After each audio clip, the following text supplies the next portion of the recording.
They'll tell you it's burnout. They'll say you just need a break, more rest, more time, more self-care. But what if the real reason you feel lost is because you've stopped showing up for yourself? What if the cure isn't comfort, it's discipline? This isn't about motivation. This is about doing what needs to be done when you least feel like doing it, because that's when everything starts to change. Discipline is the cure that no one's prescribing. Most people spend their entire lives running from pain. They think avoiding discomfort will make them happy. They build their days around ease, scrolling on their phones, sleeping in, eating whatever feels good, dodging responsibility, avoiding the gym, putting off goals, silencing that inner voice that whispers, "You're meant for more." But here's the brutal truth. Pain is not the enemy, comfort is. Pain has purpose, pain has power. Pain sharpens your mind, strengthens your body, and wakes up the part of you that's hungry for greatness. Comfort, on the other hand, sedates you. It lulls you into a slow, quiet death. You think you're safe, but you're stuck. And the worst part, you probably don't even realize it. Ask yourself this: when was the last time you truly challenged yourself? When was the last time you were uncomfortable on purpose, not because life hit you with a problem, but because you chose the hard road? Most people avoid anything that stings. But the people who win, they seek it. They invite the pain. They train in the cold. They work through exhaustion. They wake up before the sun. They say no to short-term pleasures. Why? Because they understand something most never will: growth lives in discomfort. It's easy to hide in comfort, to sleep in, to make excuses, to complain about your life instead of changing it, to blame depression, anxiety, or bad luck. But if you're honest with yourself, brutally honest, how much of your pain is coming from the fact that you've been too comfortable for too long? The body decays in comfort. The mind softens, your standards drop. You begin to tolerate mediocrity in your relationships, your health, your work, and suddenly life feels empty because you've given up the fight. But here's the thing: pain is the signal that something needs to change. It's a call to action. It's the voice inside you screaming, "Wake up, move, rise." When you hit the gym and your muscles burn, that's progress. When you get up early and it hurts, that's discipline. When you push through failure, rejection, and fear, that's growth. Comfort will never build you. It will never test you. It will never reveal who you really are. You only find that version of yourself in the fire, in the struggle, in the moments when you want to quit but don't. That's where your identity is forged. Think about this. Lions aren't raised in cages. They become kings because they fight. They bleed. They survive. If you want to feel alive, stop hiding from the hard things. Start choosing them. Get up early when your body says no. Train when your mind says stop. Speak up when fear tells you to stay silent. Chase your goals when comfort says maybe tomorrow. You were not made to be numb, lazy, distracted, or soft. You were built for challenge. You were built to endure. You were built to win. The pain you're avoiding is the exact pain that will unlock your next level, and the comfort you're clinging to, it's the cage keeping you average. You're not lacking motivation, you're lacking structure. People love to say, "I just don't feel motivated." They wait for motivation like it's some kind of divine lightning strike, like one day they'll wake up with this unstoppable fire and everything will fall into place. But here's the truth that most people don't want to hear. You're not lacking motivation, you're lacking structure. You think you need to feel like doing it to do it. You don't. That's a myth sold by people who don't want to admit they're being lazy. Motivation is not the engine, it's the result. It's the reward you get for showing up after you've built the system. Let me ask you this: what time do you wake up? What do your mornings look like? Do you have a plan for the day, or do you just drift? Because if your life is chaos, if your days are unorganized, full of distractions, unpredictable and sloppy, of course you feel unmotivated.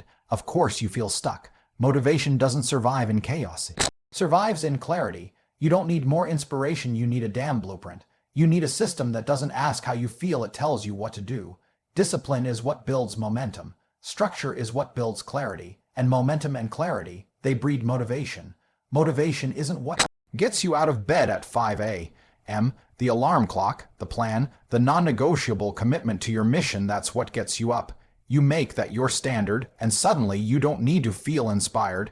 You just execute. Let's get real. The reason most people don't take action isn't because they're sad, tired, or unmotivated. It's because they haven't put rules in place. They haven't structured their life in a way that demands performance. No routine, no boundaries, no deadlines, no consequences, just vibes and trying their best. That's not a life, that's a slow death. Winners don't leave their day to chance, they design it. They run systems that force results. They eat the same meals. They block their calendar. They train at the same time every time. They don't decide if they'll show up, they already did. And guess what happens when you start living like that? You start to feel motivated because you're seeing progress, you're stacking wins, you're feeling in control, your body's sharper, your mind's cleaner, your path becomes clearer. That's the motivation you're craving, and it only shows up after you earn it. Structure gives you momentum. Momentum gives you proof, and proof is what lights the fire that motivation can't touch. So stop telling yourself you need a YouTube video to get going.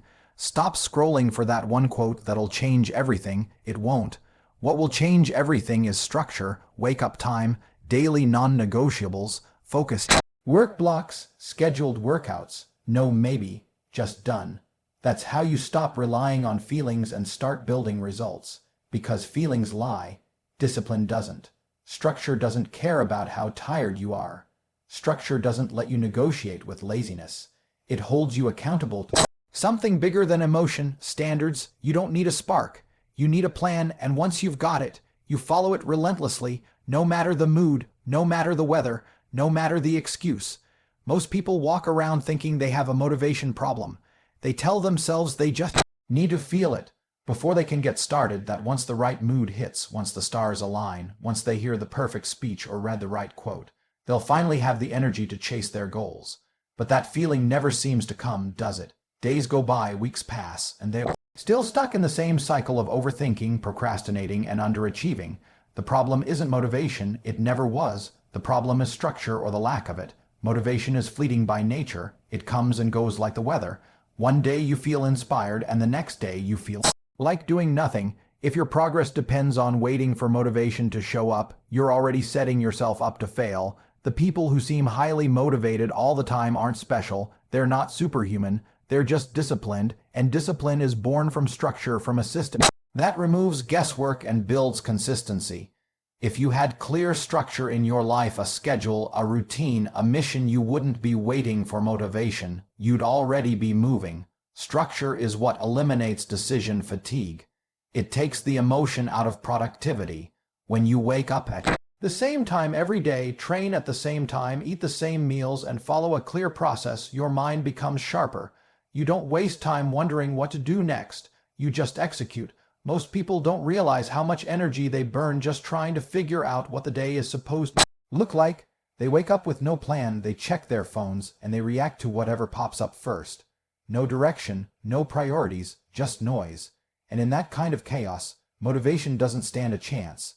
Think about athletes, soldiers, entrepreneurs, or anyone operating at a high level. Their results come from discipline, not mood. They don't ask themselves whether they feel like training or working today. They show up because the structure demands it. Their routine is so dialed in that it actually frees them. They're not chained by their schedule, they're powered by it. That's the shift most people never make. They think structure is restrictive, when in reality, it's what gives them real control over their life. Without it, every day becomes a gamble. Some days you win, most days you lose, and you never really understand why.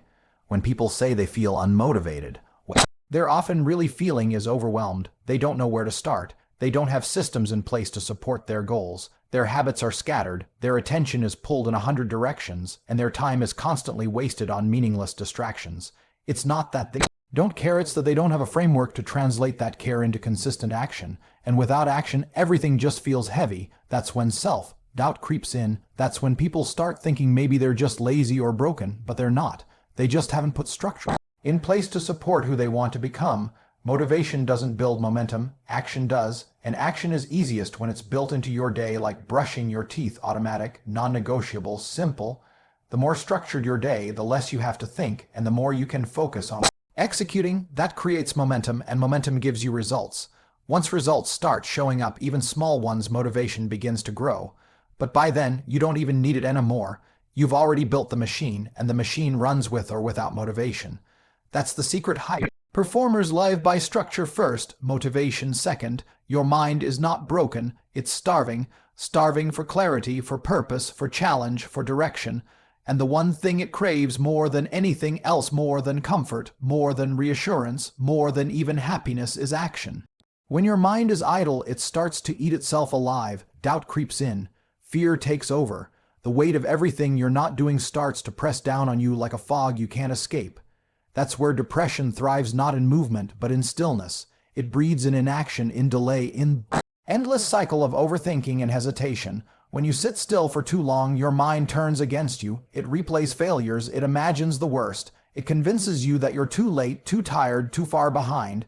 You start to believe the lies it whispers, that you'll never make it, that your effort won't matter, that there's no point in trying. And the longer you sit in that place, the more real those lies start to feel.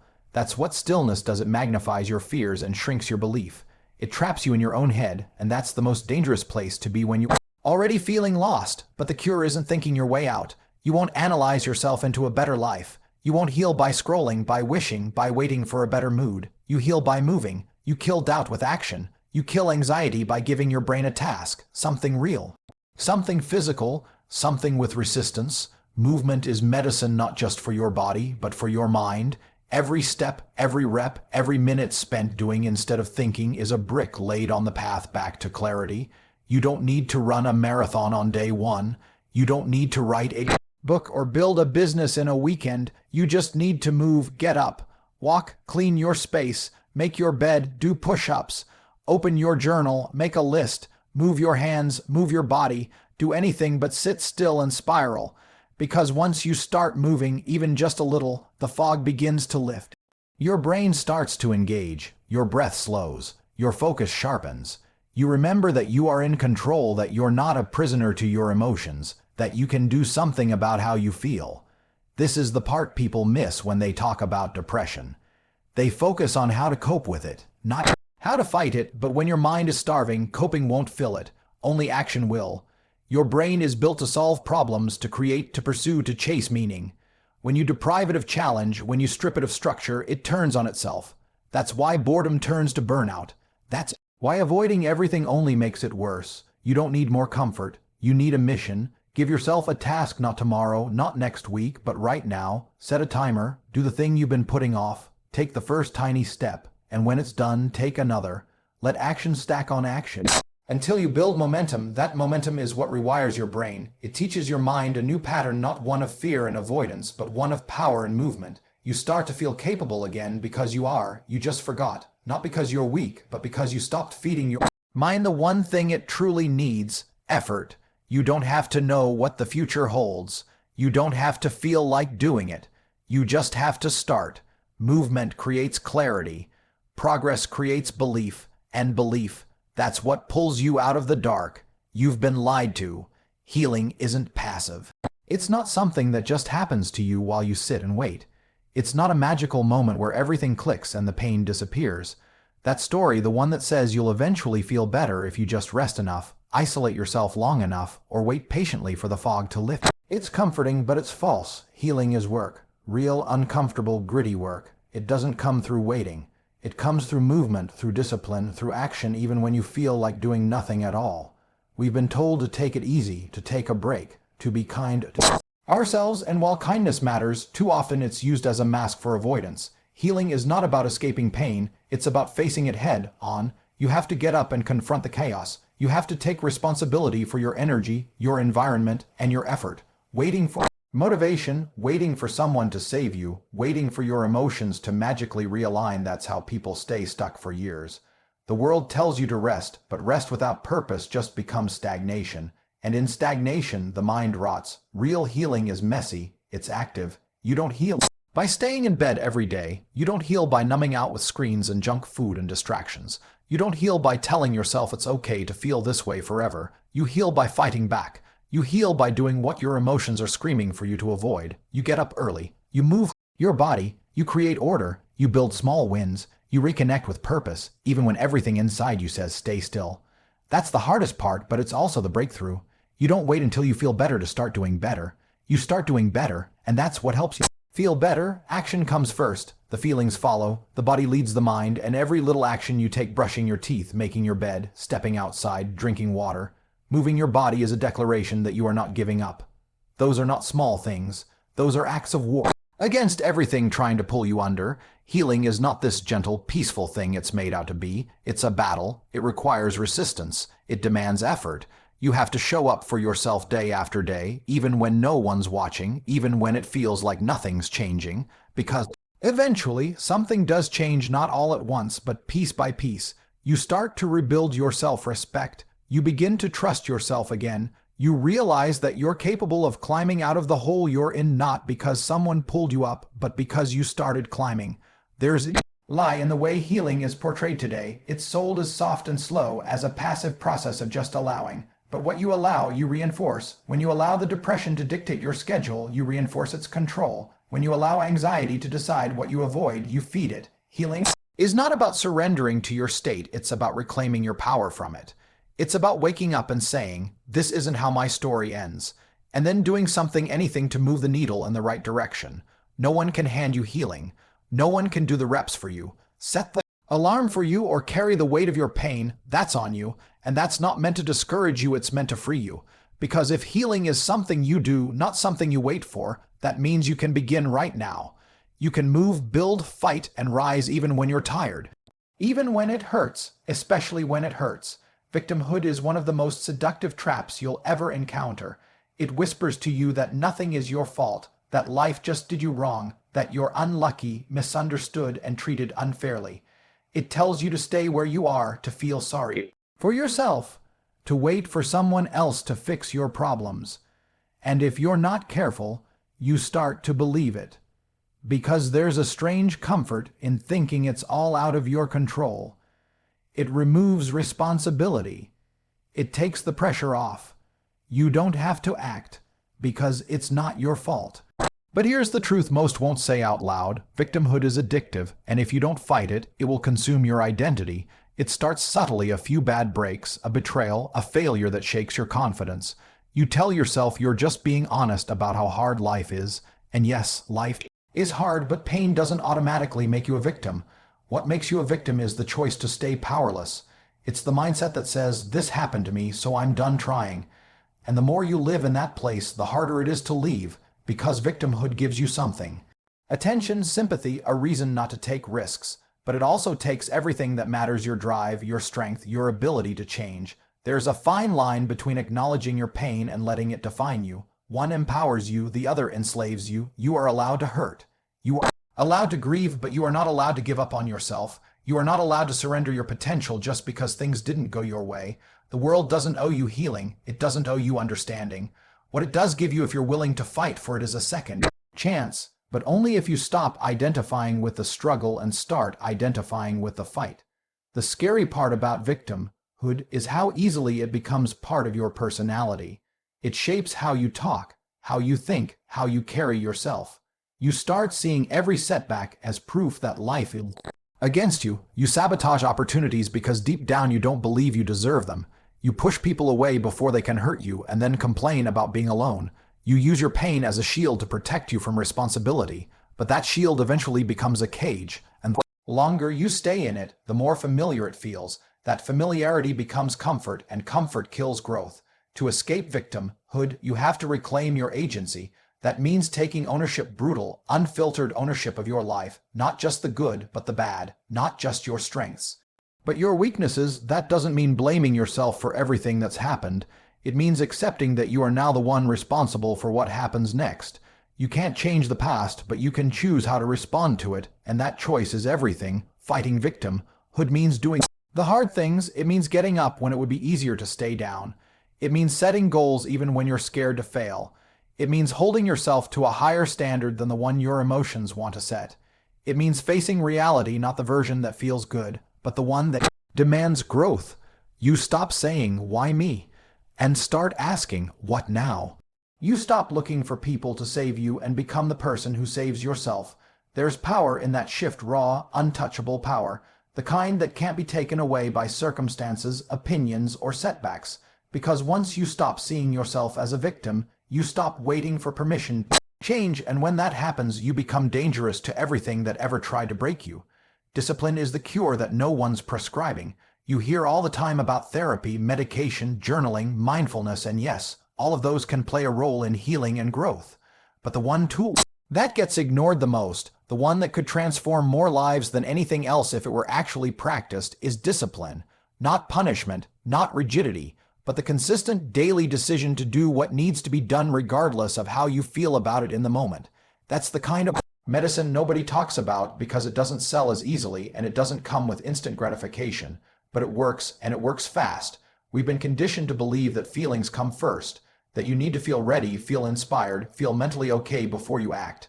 So when the motivation isn't there, people think something's wrong with them. They say they're stuck. They say they're broken. But the truth is, they've just never built the habit of showing up without emotion leading the way. Discipline doesn't ask if you feel like it. It doesn't need your mood's permission. It just demands that you get up and move whether you're excited or exhausted, hopeful or hopeless.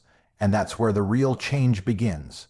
You don't rebuild your confidence by sitting in bed and hoping it comes back. You get it by keeping promises to yourself, small ones, every single day. You say you're going to wake up early and then you do it. You say you're going to hit the gym and you go, not because it's fun, not because it's easy, but because you said you would. That's discipline. And over time, it builds self-respect. It creates evidence. It shuts down that voice in your head that keeps saying you're not good enough, because now you've got proof that you are capable. When your life feels like it's falling apart, what you need isn't to collapse into comfort. You need structure, you need rhythm, you need anchors. Discipline becomes the framework that holds you steady.